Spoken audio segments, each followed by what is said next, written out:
untuk membahas lebih lanjut mengenai putusan MK, kita kembali berbincang dengan pakar hukum tata negara Ferry Amsari dan juga bergabung bersama kami Chiko Hakim, juru bicara TPN Ganjar Presiden. Selamat petang, Bung Chiko.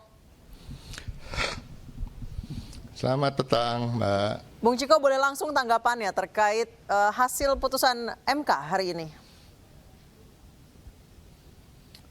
Setelah melalui drama 6 jam yang menyita bahkan menyandra perhatian publik yang menunggu putusan MK terkait batas usia Capres-Cawapres maupun apakah sedang dan pernah menjabat sebagai kepala daerah, tentunya putusan ini sangat mengecewakan dan menurut saya melukai rasa keadilan mayoritas rakyat Indonesia.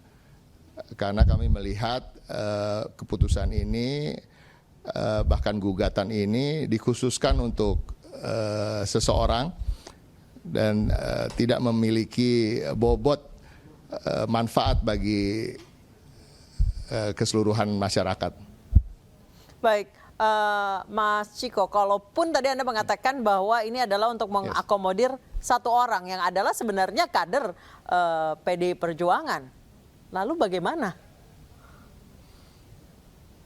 Kami bukan bagian dari yang menggugat undang-undang ini, jadi kami sama sekali tidak ikut serta dalam menyetujui atas apa yang digugatkan.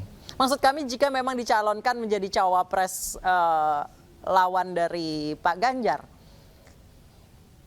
sementara adalah kader PDI Perjuangan.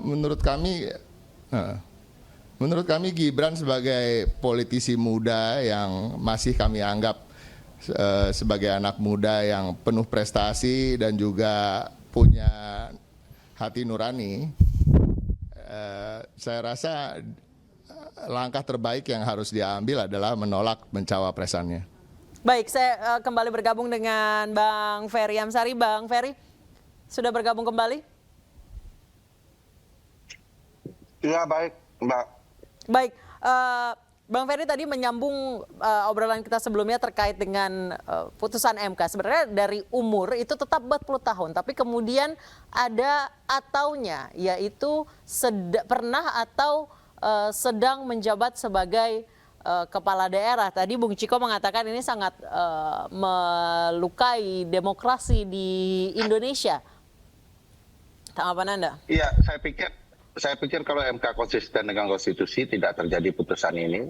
Putusan ini penuh aspek drama, tadi Mas Chiko juga sudah singgung. Apa yang kita tunggu-tunggu sampai berjam-jam di pagi hari dan merasa MK hebat betul dalam melindungi konstitusi. Tapi di sore hari putusan itu berbalik 180 derajat. Tidak pernah terjadi beginian. Terkait objek yang sama, MK kemudian berbalik di ujung. Biasanya konsep MK itu dalam penggabungan pembacaan putusan pertama itu menjadi sentral seluruh perkara.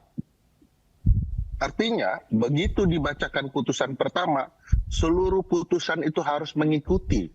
Rata-rata MK akan memutus NO ya, need on fund verklaard ya, atau tidak dapat diterima karena sudah ada putusan yang pertama.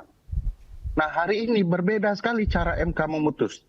Semua putusan itu berbeda-beda dengan objek yang kurang lebih sama, tiba-tiba di ujung berubah sama sekali. Kalaulah memang di ujungnya membolehkan frasa atau berpengalaman menjadi penyelenggara atau pejabat negara yang melalui proses pemilihan, termasuk pemilihan kepala daerah, kenapa tidak di gugatan pertama saja ditambahkan frasa atau itu? Kok ujungnya akan sama? Kok MK juga berwenang menambahkan frasa? Ini kan membangun drama saja. Sampai sore drama itu dibuat sedemikian rupa untuk kemudian mengaduk-ngaduk perasaan publik bahwa MK masih menjunjung nilai-nilai, tapi ujungnya MK melupakan nilai-nilai konstitusional itu. Baik. Wajar bagi saya, Bang Chiko ya, mempertanyakan putusan ini karena ini juga mengganggu proses pengkaderan mereka. Untuk apa kader-kader yang bekerja bertahun-tahun di partai politik habis-habisan kalau toh bisa dipotong hanya karena garis darah. Jadi garis kekeluargaan menjadi demokrasi masa depan Indonesia. Bagi saya ini merusak ya. Baik, alih-alih membela nilai-nilai konstitusi, ini MK malah justru membela nilai-nilai kekeluargaan. Bung Ciko, tanggapannya atas pernyataan Bang Ferry? Ya, bila betul memang ini adalah upaya-upaya untuk membangun sebuah dinasti politik di Indonesia, tentunya ini bisa kita anggap sebagai orkestrasi pengkhianatan terhadap kepercayaan rakyat pada seseorang yang sedang berkuasa. Baik, berarti menurut Anda ini sudah disetting oleh siapa menurut Anda? Saya rasa kita nggak perlu lagi menerka-nerka. Jadi ada segelintir partai politik atau satu partai politik besar atau satu dua tokoh yang saya rasa memang mengarahkan gugatan ini untuk meloloskan satu individu sebagai calon wakil presiden. Baik, Bang Ferry, supaya ini tidak mencederai hati masyarakat atas keputusan MK yang lebih berpihak pada keluarga dibandingkan nilai konstitusi, apa yang harus dilakukan orang terkait yang kemudian menjadi tokoh utama dalam drama sidang ini?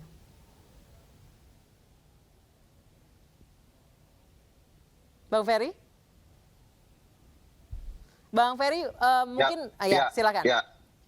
Putusan MK itu kan final and binding ya, mengikat siapa saja, erga omnes. Tidak hanya mengikat Gibran itu, Mas Ciko, saya juga semua terikat putusan itu.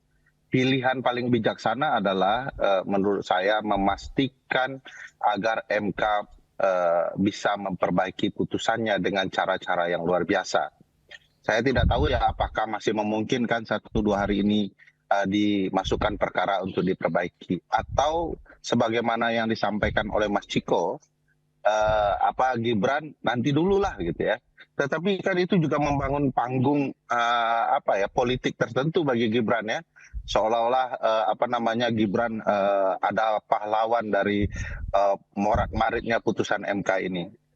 Jadi kalau Gibran maju dan mau menunjukkan sesuatu, ya publik harus melakukan perlawanan terhadap putusan Mahkamah Keluarga ini dengan memastikan tidak memilih Gibran gitu ya. Bagaimana tanggapan Anda, Bung Ciko? Saya sangat setuju apa yang dikatakan Bapak pakar kita. Jadi memang menurut kami seharusnya Mahkamah Konstitusi maupun orang-orang yang mengusung gugatan ini juga dapat melihat respon dari masyarakat, bahkan para pendukung presiden dan keluarganya selama ini yang menyuarakan, bahkan ada hashtag kami muak, bahwa ada batasan-batasan tertentu, bahwa kami tidak memberikan cek kosong begitu saja pada sebuah kekuasaan, tapi ada batas-batas etika dan norma dan moral yang harus dijunjung tinggi. Nah, saya selalu beranggapan bahwa hukum itu adalah panglima. Nah, orang yang terus-terusan menyuarakan hukum adalah panglima sebenarnya adalah orang-orang yang setengah baik dan orang jahat. Kalau orang yang benar-benar baik itu yang dijunjung tinggi dan di atas hukum adalah etika, norma, moral, dan seterusnya. Menurut saya. Baik, kalau keputusan dari partai sendiri seperti apa?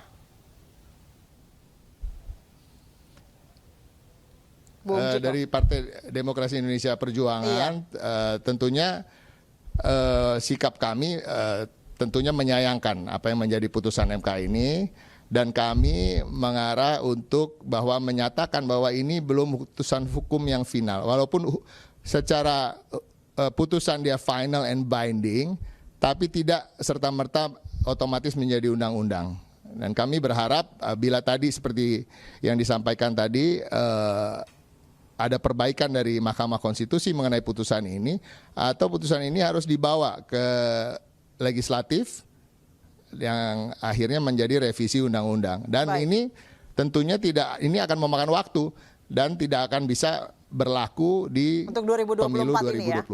Baik, terima kasih Bung Ciko Hakim dan Bang Ferry Amsari telah bergabung bersama kami di iNewsroom. Selamat petang Bapak-Bapak.